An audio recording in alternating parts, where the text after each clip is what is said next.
तुम सोचते हो वो तुम्हें भूल चुकी है, तुम्हारे बिना उसकी जिंदगी खुश है। सच्चाई ये है, वो तुम्हें सिर्फ तभी याद नहीं करती जब तुम सामने होते हो, बल्कि सबसे ज्यादा तुम्हें तब याद करती है जब तुम चुप रहते हो, जब तुम दूर हो जाते हो। लेकिन एक गलती तुम कर रहे हो, तुम उसे वो वजह नहीं दे रहे जिससे तुम्हारा नाम उसके दिमाग में हर वक्त गूंजता रहे। तुम उसके माइंड को कैप्चर करना भूल चुके हो, और यही वजह है कि धीरे धीरे उसकी यादों में तुम्हारी जगह कोई और ले रहा है। आज मैं तुम्हें वो डार्क साइकोलॉजी और स्टोइक टेक्निक बताने वाला हूं जिससे तुम उसकी दुनिया का हिस्सा नहीं, उसका ऑब्सेशन बन जाओगे। ये सिर्फ बातें नहीं हैं, ये टेस्टेड माइंड ट्रिगर्स हैं जिन्हें अगर तुमने सही तरीके से इस्तेमाल किया तो तुम्हें उसे पकड़कर रखने की जरूरत नहीं पड़ेगी। वो खुद तुम्हारे पास आने के लिए तड़पेगी। मैं वादा करता हूं, अगर तुम इस वीडियो को आखिर तक देख लोगे तो तुम्हें ऐसा साइकोलॉजिकल पावर मिलेगा जो तुम्हारी जिंदगी बदल देगा, और शायद उसकी भी। अपनी कमी कैसे महसूस कराए अपनी पार्टनर को कि खाली मेरे बारे में दिन रात सोचे। तुम चाहो या ना चाहो, इंसान हमेशा उसी को याद करता है जिसकी कमी उसे चुभती है। लेकिन यहाँ खेल अलग है। कमी सिर्फ तब महसूस नहीं होती जब इंसान दूर हो जाए, बल्कि तब भी जब वो पास होते हुए भी मिलना बंद कर दे। आज मैं तुम्हें वो तरीका बताने वाला हूं जिससे तुम्हारी पार्टनर, चाहे वो कहीं भी हो, किसी के साथ भी हो, उसके दिमाग में सिर्फ और सिर्फ तुम्हारा नाम गूंजेगा। दिन में, रात में, हर उस पल में जब वो अकेली होगी। वो चाहेगी तुमसे बात करे, तुम्हें महसूस करे, लेकिन उसे मिलेगा क्या? खामोशी। और यही खामोशी उसका सबसे बड़ा डर बन जाएगी। सबसे पहले अपने प्रेजेंस को रेयर बनाओ। रिश्ते में सबसे बड़ी गलती लोग ये करते हैं कि वो अपने आप को फ्री सप्लाई बना देते हैं। हमेशा अवेलेबल, हमेशा ऑन कॉल, हमेशा टेक्स्ट रिप्लाई रेडी। पर सुनो, जो चीज हर वक्त मिलती है उसकी कीमत कभी नहीं रहती। अगर तुम चाहते हो कि वो तुम्हें मिस करे तो पहले उसे ये महसूस कराओ कि तुम्हारा टाइम, तुम्हारी अटेंशन लग्जरी है। लग्जरी वो चीज है जो हर किसी के पास नहीं होती, और जो जितनी रेयर होती है उसकी डिमांड उतनी ज्यादा होती है। तो पहले अपने आप को रेयर बनाओ। जरा सोचो, वो दिन में 10 बार तुम्हें मैसेज करे और तुम हर बार तुरंत जवाब दे दो, तो उसके लिए तुम नॉर्मल हो जाओगे। लेकिन अगर तुमने उस रफ्तार को तोड़ा और उसकी आदत को चेंज किया, तो हर मैसेज का वेट उसके दिल में एक बेचैनी पैदा करेगा। और याद रखो, बेचैनी ही मिसिंग की पहली सीढ़ी है। साइलेंस का पावर। तुम्हें यह समझना होगा कि रिश्ते में सबसे बड़ा साइकोलॉजिकल वेपन है साइलेंस। लेकिन ये वो चुप्पी नहीं है जिसमें गुस्सा या ईगो भरा हो। ये वो चुप्पी है जिसमें कंट्रोल भरा हो। जब तुम चुप रहते हो तो दूसरा इंसान अपने दिमाग में 1000 कहानियां बनाने लगता है। क्या हुआ? वो मुझसे नाराज है, वो किसी और में बिजी है, और यहीं से उसका माइंड तुम्हें लेकर ओवरथिंक करने लगता है। ये ओवरथिंकिंग उसे तुम्हारे बारे में ज्यादा सोचने पर मजबूर कर देती है, और तुम उसके दिमाग में रेंट फ्री रहना शुरू कर देते हो। साइलेंस एक तरह का साइकोलॉजिकल मिरर है जिसमें वो अपने डर, अपनी चाहत, अपनी कमी खुद देख लेती है। Control energy, not words. तुम जितना बोलते हो उतना अपना पावर लुटाते हो, और जब तुम एनर्जी कंट्रोल करते हो तो तुम पावर खींचते हो। सोचो, अगर हर मीठी बात, हर कॉम्प्लीमेंट तुम रोज रोज कह दोगे तो उसका असर 0 हो जाएगा। लेकिन अगर तुमने अपनी एनर्जी बचाकर रखी और सिर्फ सही वक्त पर सही तरीके से उसे दिया, तो हर शब्द, हर जेस्चर एक एक्सप्लोजन की तरह महसूस होगा। ये टेक्निक वही है जो रेयर परफ्यूम की होती है। थोड़ा सा लगाओ, लेकिन उसकी खुशबू देर तक टिकी रहे। मिस्ट्री को जिंदा रखो। रिश्तों में सबसे बड़ी प्रॉब्लम ये होती है कि लोग अपने सारे पत्ते खोल देते हैं। हर बात, हर प्लान, हर फीलिंग सब पहले ही रिवील कर देते हैं। पर इंसान को सबसे ज्यादा खींचता है मिस्ट्री। जब वो तुम्हारे बारे में सब कुछ जान लेगी तो तुम्हारे बारे में सोचने की जरूरत खत्म हो जाएगी। लेकिन अगर तुमने अपनी लाइफ के कुछ हिस्से, अपने इमोशंस के कुछ लेयर्स छुपा कर रखे, तो उसका दिमाग बार बार उसी पजल को सॉल्व करने की कोशिश करेगा, और यही कोशिश तुम्हें उसके दिमाग में जिंदा रखेगी। प्रेजेंस की जगह इंप्रेशन छोड़ो। तुम्हें रोज उसके साथ रहकर उसकी जिंदगी में जगह नहीं बनानी है, तुम्हें उसके माइंड में एक परमानेंट इम्प्रिंट छोड़ना है। ऐसे मोमेंट्स बनाओ जो शॉर्ट हों लेकिन डीप हों। एक सही नजर, एक सही टच, एक सही वर्ड, इतना डीप हो कि वो उसके सबकॉन्शियस में चिपक जाए। जब वो अकेली होगी तो उसका माइंड उसी मेमोरी को बार बार रिप्ले करेगा। याद रखो, एक स्ट्रांग मोमेंट 1000 बोरिंग मोमेंट से ज्यादा पावरफुल होता है। ये खेल आसान नहीं है, क्योंकि इसके लिए तुम्हें पेशेंस, सेल्फ कंट्रोल और इमोशनल डिसिप्लिन चाहिए। तुम्हें उसके माइंड का मालिक बनना है, उसके दिल का नहीं।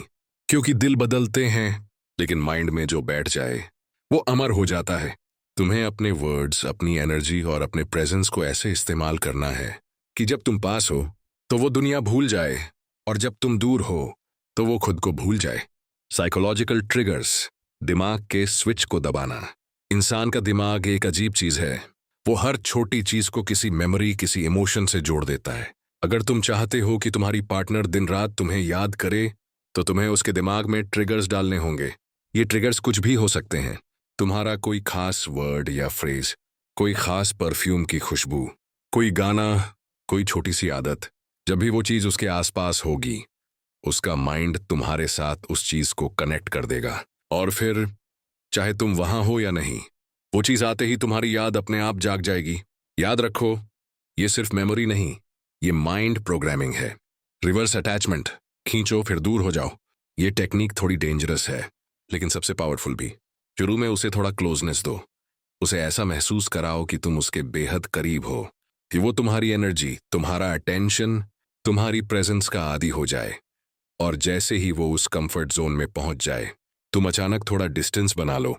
न कोई ड्रामा, न गुस्सा, बस अपने आप को बिजी दिखाओ, अपनी अवेलेबिलिटी कम कर दो। ये गैप उसके अंदर एक पैनिक पैदा करेगा, कुछ मिसिंग है, वो पहले जैसा क्यों नहीं है, मैंने क्या किया। और यही पैनिक उसके अंदर एक एडिक्शन पैदा कर देगी। वो उस फीलिंग को वापस पाने के लिए तुम्हारे पीछे आने लगेगी। यही है रिवर्स अटैचमेंट। जब इंसान खुद तुम्हें पाना चाहता है, सिर्फ इसलिए क्योंकि तुमने पहले उसे टेस्ट देकर छीन लिया। इमोशनल स्केर्सिटी, भावनाओं का खेल।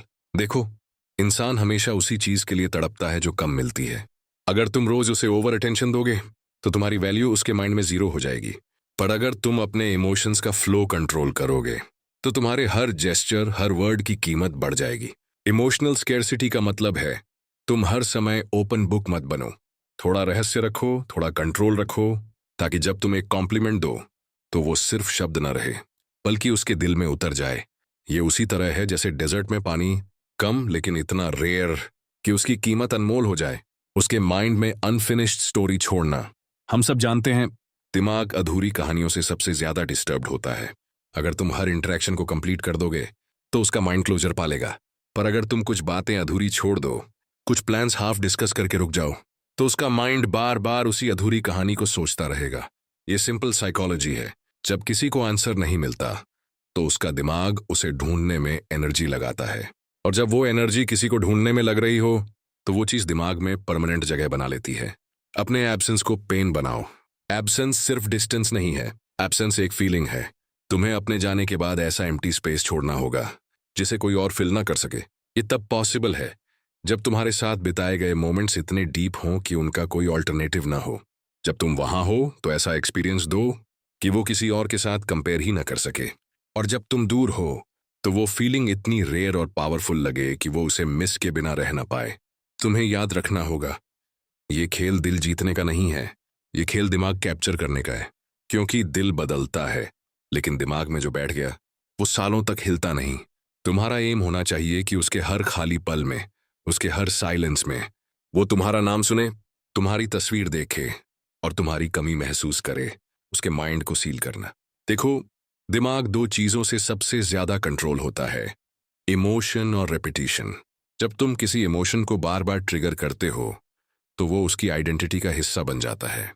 इसका मतलब है, तुम्हें उसकी किसी स्ट्रॉन्ग इमोशन के साथ खुद को बार बार लिंक करना होगा। जब वो सबसे ज्यादा खुश हो, तुम वहां रहो। जब वो सबसे ज्यादा उदास हो, तुम वहां रहो।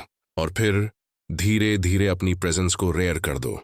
अब हुआ क्या? उसका दिमाग हर स्ट्रॉन्ग इमोशन के साथ तुम्हें जोड़ देगा। और जब वो तुम्हारे बिना भी वैसा इमोशन महसूस करेगी, तो तुम्हारा चेहरा, तुम्हारी आवाज, तुम्हारा नाम अपने आप सामने आ जाएगा। यह है लॉक, दिमाग का दरवाजा, जिसे एक बार बंद कर दिया, तो सिर्फ तुम्हारे पास ही उसकी चाबी होगी। Scarcity plus memory implant combo. अब तुम्हें एब्सेंस और मेमोरी को एक साथ इस्तेमाल करना है। जब भी तुम मिलो, ऐसा कोई मोमेंट क्रिएट करो जो नॉर्मल ना हो, कुछ अलग, कुछ आउट ऑफ पैटर्न, ताकि उसका माइंड उस मेमोरी को स्पेशल टैग दे। फिर डिस्टेंस बना लो। अब वो मेमोरी बार बार रिप्ले होगी, और हर रिप्ले के साथ तुम्हारी वैल्यू और बढ़ेगी। ये एक तरह का मेंटल लूप है जिसमें वो खुद फंसती जाएगी और बाहर निकलना उसके लिए मुश्किल हो जाएगा।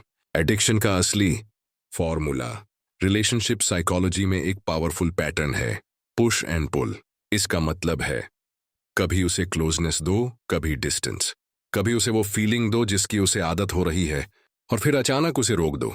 ये बिल्कुल वैसा है जैसे किसी को थोड़ी थोड़ी डोज देना फिर रोक देना, जिससे उसका माइंड उस फीलिंग का आदी हो जाए और वो उसके पीछे भागे। पुश पुल से जो एडिक्शन पैदा होती है वो सबसे खतरनाक होती है, क्योंकि उसमें इंसान को पता भी नहीं चलता कि वो तुम्हारे कंट्रोल में है। उसके इमेजिनेशन जोन में घुसना। नीरज, याद रखो, इंसान की रियलिटी से ज्यादा स्ट्रांग उसकी इमेजिनेशन होती है। अगर तुम उसके माइंड में ऐसी इमेजिनेशंस डाल दोगे जो अधूरी हैं, तो वो उन्हें बार बार पूरा करने की कोशिश करेगी और हर बार वो कोशिश तुम्हारे बारे में सोचने से शुरू होगी। कुछ प्लान्स हाफ डिस्कस करके छोड़ दो। फ्यूचर की कोई पिक्चर खींचो लेकिन डिटेल्स मत बताओ। कोई कॉम्प्लीमेंट दो लेकिन उसे पूरा ना करो। इससे उसका माइंड तुम्हें लेकर स्टोरीज बनाने लगेगा और तुम उसकी हर फैंटेसी के सेंटर में होंगे।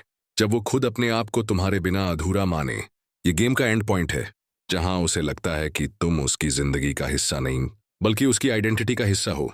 ये तभी होगा जब तुम उसकी हर स्ट्रांग इमोशन, हर डीप मेमोरी, हर इमेजिनेशन के साथ खुद को जोड़ दोगे। अब अगर तुम एक हफ्ते तक भी उससे बात नहीं करते तो उसका माइंड तुम्हारी तलाश में खुद ही बेचैन हो जाएगा। ये स्टेज सबसे डेंजरस है क्योंकि यहाँ वो अपने आप को तुम्हारे बिना अधूरा महसूस करने लगेगी। और जब कोई इंसान खुद को अधूरा मानने लगे तो वो उसी चीज की तलाश में हमेशा रहेगा जो उसे पूरा करती है, और इस केस में वो सिर्फ तुम होगे। याद रखो, ये सब करने के लिए सिर्फ डिजायर नहीं, डिसिप्लिन चाहिए, क्योंकि माइंड कंट्रोल का खेल उतना ही पावरफुल है जितना डेंजरस। अगर तुम अपने वर्ड्स, अपने साइलेंस, अपनी एनर्जी और अपनी प्रेजेंस को मास्टर कर लो तो तुम सिर्फ एक इंसान के पार्टनर नहीं, उसके माइंड के ओनर बन जाओगे। और जब कोई इंसान तुम्हारे कंट्रोल में सोचने लगे तो वो चाहे हजारों लोगों के बीच क्यों ना हो, वो सिर्फ तुम्हारे बारे में ही सोचेगा। दिन में, रात में, हर उस पल में जब वो अकेली होगी वो तुम्हें महसूस करेगी, तुम्हारी कमी महसूस करेगी और चाहकर भी तुम्हारे जादू से बाहर नहीं निकल पाएगी। क्या तुमने कभी महसूस किया है कि किसी के जाने के बाद भी वो तुम्हारे दिमाग में जिंदा रहता है? उसकी हर छोटी आदत, उसकी खुशबू, उसकी हंसी तुम्हारे ख्यालों में बार बार लौट कर आती है। अब सोचो, अगर तुम चाहो तो अपनी पार्टनर के दिमाग में ऐसा जादू बिठा सकते हो कि वो चाहे कहीं भी हो, किसी के साथ भी हो, वो सिर्फ तुम्हारे बारे में सोचे। आज मैं तुम्हें वो मनोवैज्ञानिक रहस्य बताने वाला हूं जो तुम्हें उसकी दुनिया का हिस्सा नहीं बल्कि उसका ऑब्सेशन बना देगा। और मैं वादा करता हूं, अगर तुम ये वीडियो आखिर तक देख लोगे तो तुम्हारे पास ऐसी साइकोलॉजी होगी जिससे तुम किसी के माइंड को हमेशा के लिए कैप्चर कर सकते हो। अब तुम्हारे पास वो कीज हैं जो किसी के भी माइंड को खोल सकती हैं और बंद भी कर सकती हैं। लेकिन याद रखो, ये पावर हर किसी को नहीं मिलती और हर कोई इसे संभाल भी नहीं पाता। अगर तुम सच में चाहते हो कि तुम्हारी पार्टनर का माइंड तुम्हारे नाम का कैदी बन जाए तो इस वीडियो को सिर्फ देखो मत, इसमें कई हर बात को अपने अंदर उतारो। क्योंकि जब तुमने एक बार माइंड कंट्रोल सीख लिया तो तुम्हें किसी को पकड़कर रखने की जरूरत नहीं पड़ेगी, वो खुद तुम्हारे पास आने के लिए तड़पेगा। और हाँ, अगर तुम्हें लगता है कि ये बातें तुम्हारी जिंदगी बदल सकती हैं तो इसे दोबारा देखना, क्योंकि हर बार सुनने पर तुम इसमें छुपी और गहरी बातें पकड़ पाओगे। याद रखो, माइंड कंट्रोल एक हैबिट है और एक बार ये हैबिट बन गई तो दुनिया तुम्हारी। अगर इस वीडियो ने तुम्हें कुछ नया सिखाया है तो इसे सिर्फ अपने तक मत रखो, लाइक करो, शेयर करो और कमेंट में लिखो कि तुम्हें सबसे पावरफुल पॉइंट कौन सा लगा। और हाँ, सब्सक्राइब जरूर करो क्योंकि ये तो सिर्फ शुरुआत है। अब मैं तुमसे पूछना चाहता हूं, अगला वीडियो मैं किस टॉपिक पर बनाऊं? क्या तुम जानना चाहोगे कि किसी इंसान को तुम्हारे बिना जीना नामुमकिन कैसे बनाया जाए, या फिर वो टेक्निक जिससे ब्रेकअप के बाद भी कोई तुम्हें सालों तक भूल ना पाए? कमेंट में बताओ और मैं अगली बार तुम्हें वो सीक्रेट्स दूंगा जो आज तक किसी ने तुम्हें नहीं बताए।